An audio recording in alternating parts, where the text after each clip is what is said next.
Yeah, great to be here. Not such a great topic, but no, I actually want to pick up on 2 points that already were. First of all, the interconnection between spaces. We also see it over time, and that is really something I want to always like to keep in mind. This is going on for a long time, and it should really finally stop. This is going on for decades.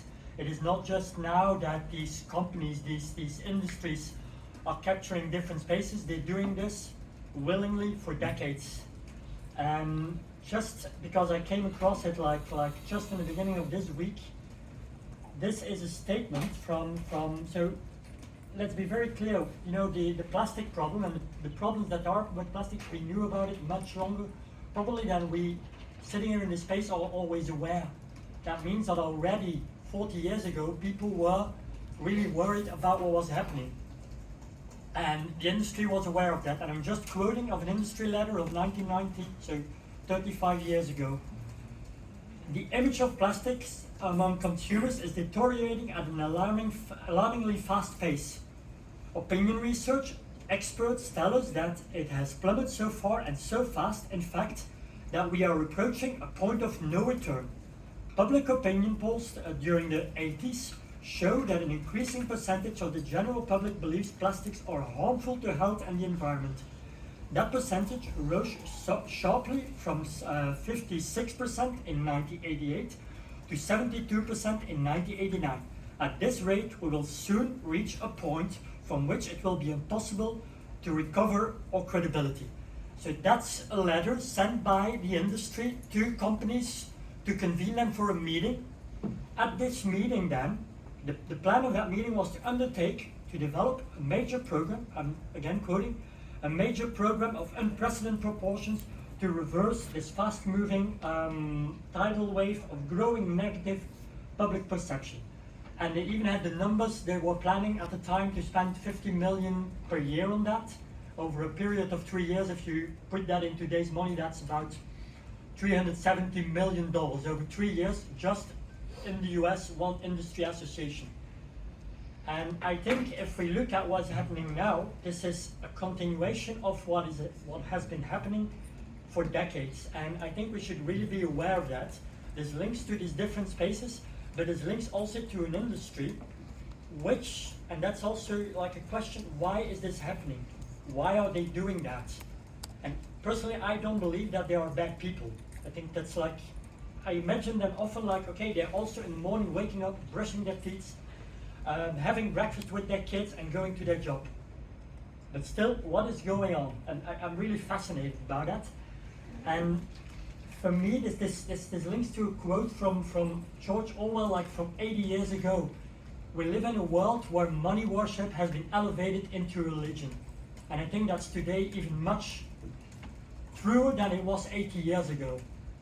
And if we see what is happening here, what is happening in these different spaces, in that wider context, actually it's a big word for many people, but of a religion which is dominating our public space. I think we have to put in that terminology. That's not hyperbolic. It's actually, if you look at it, we can describe it in that way.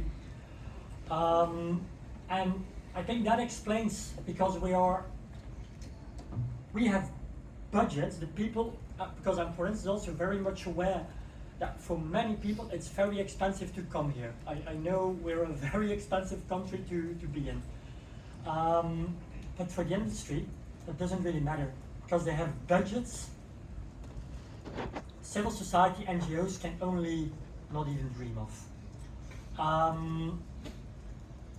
And there are also it's from another industry. It's from the pesticides industry, but that's quite linked. It is about, we cannot permit to lose a single dollar.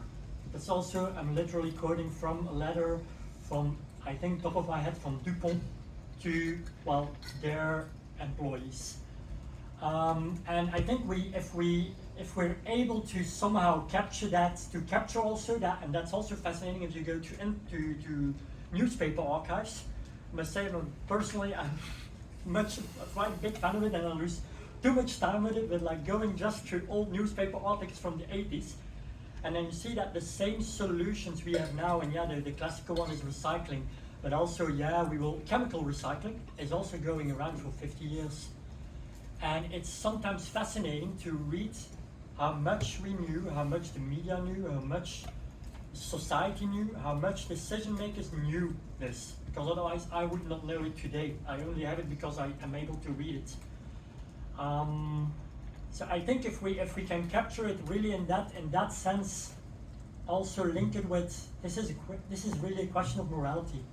It is how to, as a society, get to a society where people, when they wake up in the morning and they brush their teeth, they do not think, hey, let's go to my job and have us first focus to make money at the expense of everything, at the expense of life, at the expense of well-being, at the expense of communities. The stories we heard here, these are very concrete stories, these are very concrete situations. And so I'm really trying to draw this bigger picture of how do we do that as a society. We have to think about that and we have to act on that. And decision makers in that regard have to be reminded and have to remind themselves, under a democratic system, they're here, they exist to represent the people, to represent citizens. That's their first duty, to exercise the public control, which the people cannot always exercise directly. And we have to keep them reminding about that.